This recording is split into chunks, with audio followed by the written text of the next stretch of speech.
You are welcome, everybody, to this amazing podcast. There has been a trending video over the week.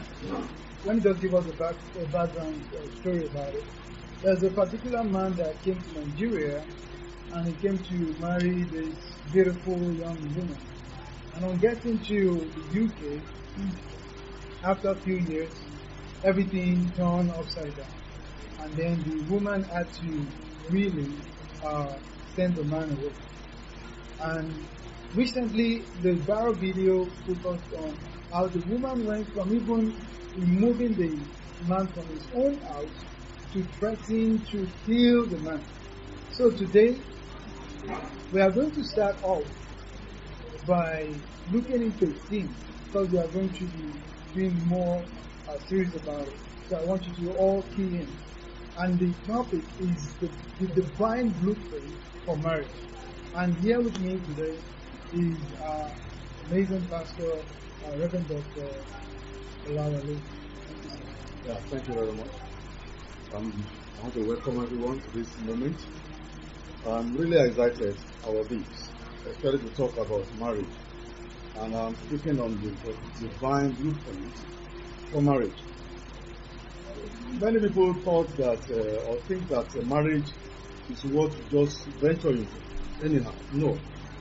Actually, one thing I want you to know, and I want you to understand, is that marriage is part of creation. It's part of creation. Marriage, in God's mind, is like having people to partner with Him that will continue the work of creation. And God has a purpose. He has a mindset for marriage. And we need to understand that every man and every woman who probably thinking of getting into marriage must be thinking the way God thought. Must be also reasoning the way God reasoned. These are the things that you have to understand. Without these, you will not be able to achieve the purpose of God for marriage. The reason why people run into problems and difficulties in their marriage is because they never understand God's mindset. They don't understand God's purpose for marriage. Marriage is not something that you just rush into. No, you must be ready to partner with God, because God's mindset is that I will have a people that will subdue the earth, a people that will grow the earth, a people that will do and undo. God is looking for people that will bring glory to Him, that will bring the glory of His creation to the fore. And that is exactly what is in the mind of God. If you look at Genesis chapter 1, verse 26, 27, 28, where God says, let us come together, to make man in our image. There is a postulation there is a mindset of God which is spoke out. There is a declaration.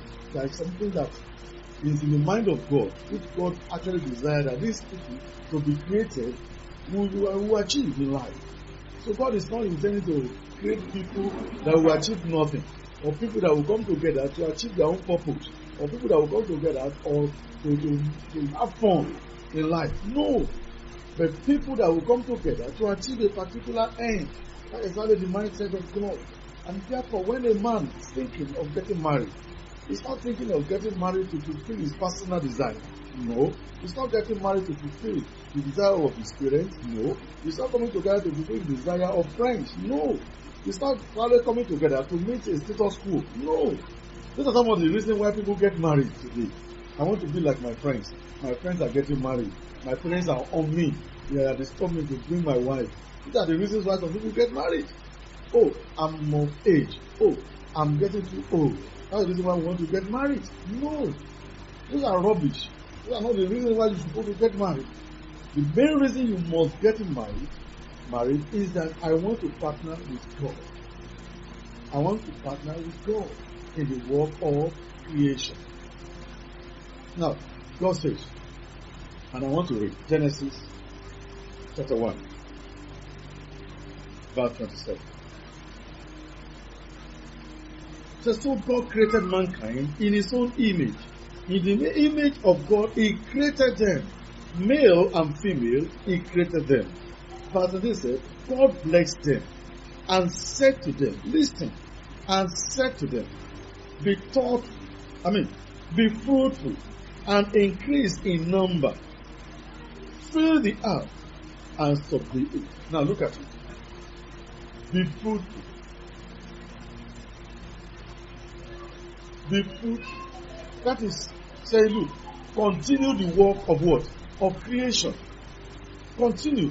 I want you to continue the work of creation. So in the work of creation, be fruitful. And he says, and increase in number. In the work of my hand, increase in number. And he said, fill the earth and subdue it. Fill the earth. So there is a purpose of God creating man. And the purpose of marriage is to continue that purpose. So once you miss it, you miss it. Once you don't have that mindset, if your mindset of coming to marriage is to exploit your man, get what you want to get, bless your family, of course, at the end of the day, you're going to run away from that marriage. Because that purpose will not be fulfilled. When you are feeling, you discover that purpose is not being met, you run away out of the marriage. That's the reason why people having problems in their marriage. So you must be in the same picture. You must have the same mind that God has as far as marriage. And now you also see that God did not create the woman when he created the man. He didn't create Eve when he created the man. He put the man to work. He put the man to work. And the man, while working, realized that there is nobody like himself. He comes to that realization. He comes to that need in his life. Everybody that will get married as a man must realize the need. The need is not to fulfill your selfish and sensual need. No. It is the need that you have need for you. I need a companion. I need somebody that will help me in one way or the other to fulfill the work that God has committed into my life. God gave a work to Adam to do. And this work is what he was committed to do. But in doing it, he discovered that I'm not complete. And God said, yes, this man, I realized that there is a need for him. Somebody like him. Therefore, I will give him somebody. And God said, it's not good for a man to give him. So, you, as a man, coming to marriage, you must realize that, look, the need. Then realize that the only person that can give him, that can meet that need is God. I'm going to God to give you somebody that will meet it. Because when Adam realized that there is a need, there was nobody to meet that need. The only person that was available to meet the need is who? It's God. So marriage, when a man thinks of getting married, it's not just about picking a woman on the street. It's not just about coming to London, to Nigeria, and pick a woman. No, it's more than that. It's not just like that. You must go back to God to give you the kind of woman that will make purpose in your life, that will help you to fulfill destiny. That's the reason why you have to be very, very, very, you need to be very careful in picking the kind of person, that kind of woman that you don't marry. And these are the things that we overlook and we don't do. We just know that, look, I met a lady on the street yesterday, surely, in fact, it's love at first sight. Because that love at first sight may not make God purpose for your life. That love at first purpose may not satisfy your longing. We have to understand one thing. When it is God's choice for your life, the kind of difficulty, adversity that Adam had, and he never thought to even discard his wife. You will discover that when you have the right person, is ready to weather the storm. Whether you have in adversity, or you are in difficulty, or you are in plenty, is ready to do it. And that is when you know that yes, this is the kind of a woman that God has ordained for you. A woman that will stand by you during adversity, a woman that will stand for you during difficulty, a woman that will stand for you every conflict. That's the kind of woman. We have a lot to learn from God. One thing again that we need to know is that I have thought about it many times, and I discovered that marriage is like driving. Marriage is like driving. When you want to drive, You drive according to rules. When you drive, you make sure that the vehicle you are driving is good. It's okay. In fact, before you put that vehicle on the road, you make sure you look at the engine, you make sure you look at the tires, you make sure everything is working perfectly with the vehicle, so that the vehicle will not break down on the road. So I can see an analogy between marriage and driving. If you can take care of your marriage, the way you take care of your vehicle, the way you take care of yourself, minding the other drivers on the road, honestly speaking, marriage will be success. Because of what?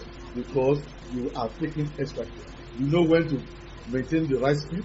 You know when to stop and slow down on the road. You know when to wait for the other vehicle to pass. You know when you need to trafficate. You know when you need to stop and check your engine. You know when you need to look at your spare tire. You know when you need to look at your brake. You know when to match your brake and all those stuff. If you can take care of your driving life like that, honestly speaking, and you can do the same thing for your marriage will be fine. And you see what I do. So, but most of us, we don't care. We want to run our wife anyhow. We want to run our man anyhow. You want to demand what your wife cannot even cope with. You want to demand what your husband cannot cope with. You want to get as much as your certain desire. But that's not work. If your man tries to satisfy you for a moment, please, you know that can never continue forever. Because there will be a moment where you need to think back, to sit back and reflect on this life. And I think there are many things that we need to do. So, marriage is a thing that we really don't have any reason to go into without the reason of partnering and and I think that's the way for us. As we go along, many things God will unfold, God will open our understanding, God will open our eyes to so many things, so many truths of the Word of God. From Genesis chapter 2, we go to so many things that God has put in place for us for marriage. And if your wife is having problems, you go to the right person to fix it. So if your marriage is having problems, the best person to fix it is God. I think the next edition of this will be able to come out. Thank you so much, sir. It's been a wonderful time together with you. And just like you said, if your marriage is experiencing any linkages or any weakness, the best place to go back to God. Until next time, stay glued to this channel, stay glued to this podcast. And I pray God will help us. God bless you. Thank you.